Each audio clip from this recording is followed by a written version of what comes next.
itatanim, yan din ang ating aanihin. I had the privilege na nandun ako sa Congress nung na-discover yung Malampaya. No? And sobra yung ups and downs. At alam niyo naman right now, nakafocus talaga yung taas ng presyo ng kuryente. Both in getting investors and also dun sa individual consumers. No? So kayo din sa media, you've been covering lahat ng foreign trips, lahat ng mga pagbisita ng investors dito. Marami silang sinasabi, di ba, yung policy na predictable, infrastructure, peace and order, power. Pakonti-konti, the past administrations have addressed many of those issues, di ba? Pero yung issue ng high cost of power lingers. So this hearing is not only about the prices of the high cost of energy or power, but it's also about energy security. No? So para mong sinabing, dahil mas mura bigas, wag na tayo magtanim ng bigas, bumili na lang tayong abroad, di ba? So hindi nagagamit at na-fully utilize ang Malampaya. In fact, nababox out siya because of certain rules ng bidding ng Meralco. So ang nangyayari tuloy, sino mag-i-invest na maghanap ng susunod na mga Malampaya all around the country? And as we discovered in the past administration and even yung ibang foreign research, mga geological, di ba? Hindi lang tayo rich sa minerals but also on oil and gas. No? So magandang development yung pag-lift ng moratorium, magandang development that sinasabi ng DOE, go ahead and explore.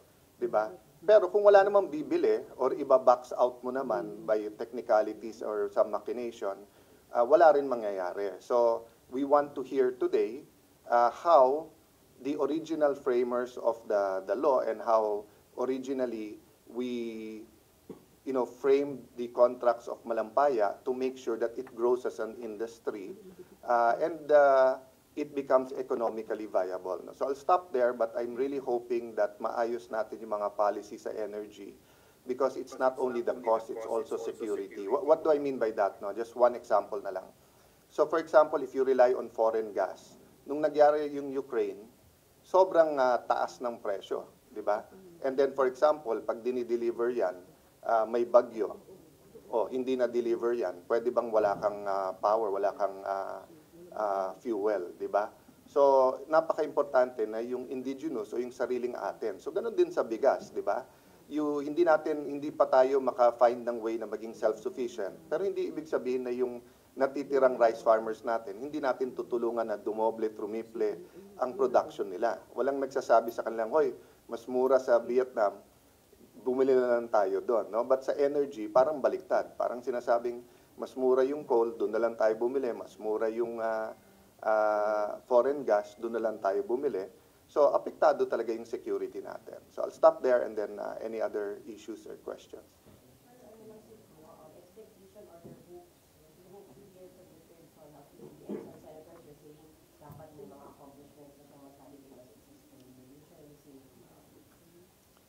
Well, so the Senate President and I, kabatch din namin former Senate President Zubiri, di ba? 11th Congress kami nagsimula eh. So nakailan sona na at marami sa inyo kasama pa namin doon. And usually, most powerful ang administration in the third and fourth year. Di ba? Kasi usually, wala naman tayong school of how to be president. And unlike big states, halimbawa sa US like California, New York na parang training ground na rin or yung kabinete, sa atin talagang either sa senador, sa kabinete, minsan sa military, yung presidente. So the first 2 years is really a OJT on steroids, di ba? And then alam naman natin na pagdating mo ng 2027, ang focus ng mga tao is on the 2028 election. So personally for me, one, whip the government into what you wanted to accomplish in your first 2 zonas and make sure it gets done. Number 2, ano ba yung mga, kasi each administration only has a handful of controversial pero kailangan talaga ng ating bansa. Di ba? When I say controversial, may nag-stop nung reform na yan. whether yan ay mga interest groups or whatever, di ba? But each administration has real pets, no, na gusto talaga nilang pet bills, pet projects, yung talagang mission in life nila, no? So, if there's going to be a SONA that will be heard, it's this one. You know, because nga, you have basically 24 months to get it done, no? Third, I do see that President BBM has some long-term ambitions, no? So, ang isa kong comment, 'di ba? Bakit, for example, no, 'di ba ginagawa yung ano ngayon, yung subway? Kung dun sa inyo na sing-edad ko, most of you in the room mga bata, but dun sa sing-edad ko and older, if you've been visiting Hong Kong since the late 80s or early 90s, never ka pumunta ng Hong Kong na walang ginagawa sa kanilang subway. Basta't bumisita ka, may isang part nung Hong Kong na ginagawa. So ngayon, after 30 years, konektado na yung buong ilalim, halos pwede mo rin lakarin at nakakabit na lahat ng tren. Lalo ang Japan. Pag nakita mo yung Japan, parang ugat ng tao na naghalo-halo yung mga linya ng tren, no? So ang point ko, are we going to be happy that the last administration negotiated the subway and then just wait for it to finish ng 27, 28, 29? Hindi ba dapat yung part 2 ng subway or yung subway for Cebu or other trains for other parts of the country, ngayon pa lang iniisip na? Di ba? At ang pag-asa ng Metro Manila is really to connect to Calabarzon and to connect to Rizal and Bulacan and Pampanga, di ba? So, will we be satisfied with a Metro Manila subway or will we be going to a greater Metro Manila subway? Kasi if you don't start that now, and if walang direction sa SONA now, believe me, hindi mangyayari. And alam niyo naman, I was part of the last administration, believe po ako sa mga nagawa, but I'm also honest sa hindi. So for example, natapos yung 6 years, walang decision sa NAIA, di ba? So, was it this year or last year natapos yung bidding? So hopefully nga, ma-deliver yung bagong terminal na maganda. Pero for a very decisive administration, the Duterte administration, when it was not mentioned in his third and fourth SONA, hindi nagawa, no? So siguro yun lang ang aking maliit na input sa atin na mahal na Pangulo at Gobyerno ngayon. Yung mga mabibigat na talagang gusto mong ilarga, now is the time, and say it in words na talagang mabait kasi magsalita ang ating Pangulo, eh, di ba?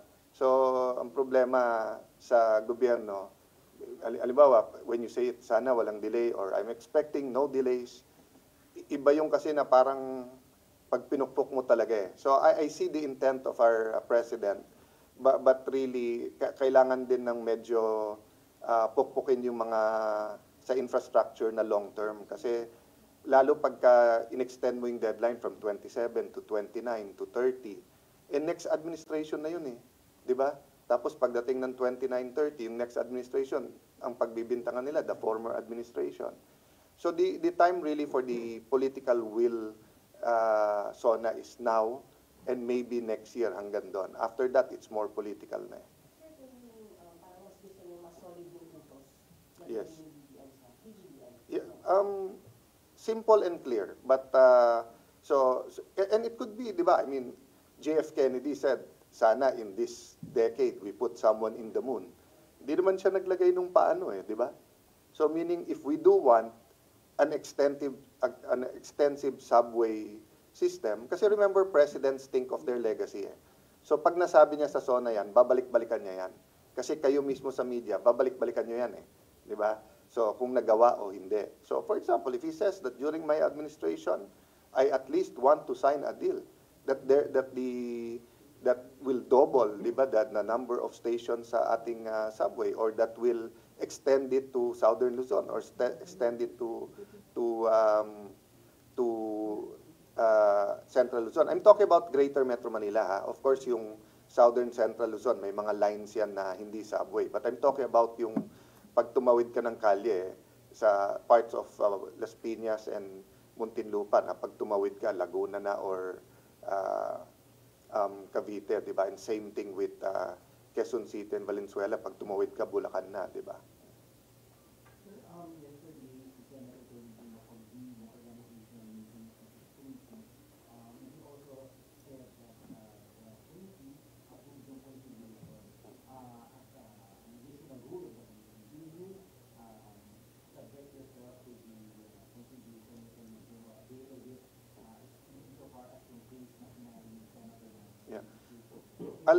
wait, RG, for the final draft ng rules.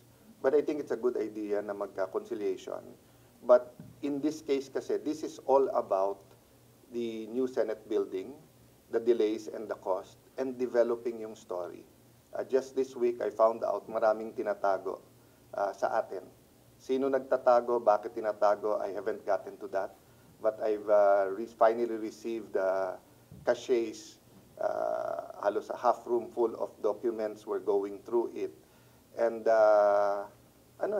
people are either blatantly lying or just not speaking to us, no? So lumalabas even yung from 23 to 25 to 27, that could even be a little bit conservative pala, no? And then yun nga, may mga, so I have to consult the Senate President, but I will do my duties.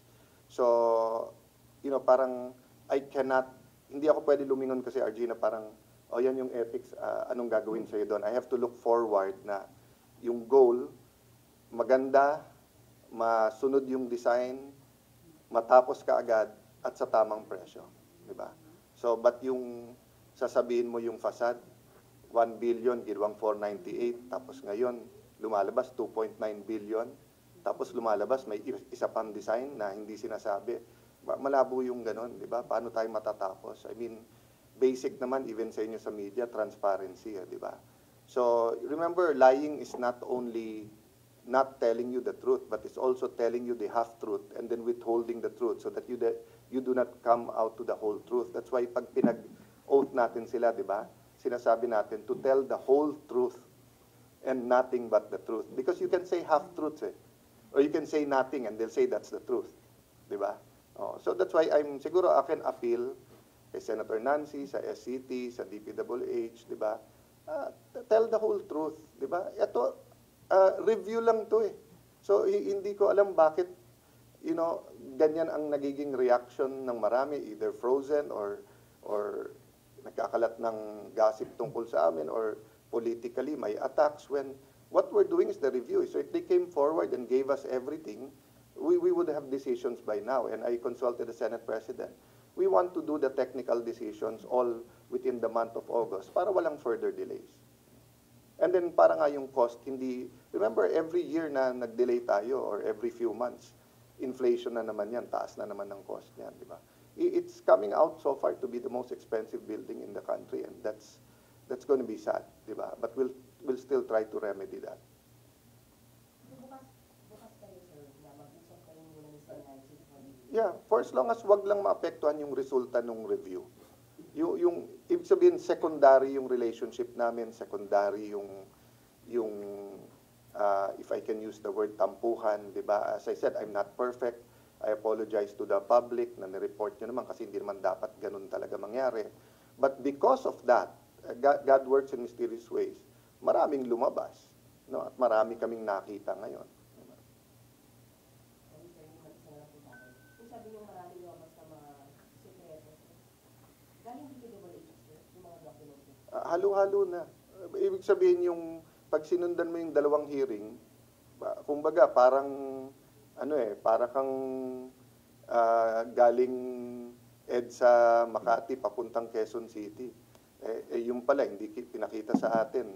Meron din palang isang kalye na papunta din Quezon City or papunta sa ibang lugar, pero C5 naman pala yung daan. So, that's what I'm saying, they're not being forthright, di ba? That's not good kasi nga, hindi natin ma-evaluate ng mabuti kung ganyan ang sasabihin. They're not being forthright in DPWH, sir. Many people. So let me continue my review. But I will make the statement kung sino-sino sila.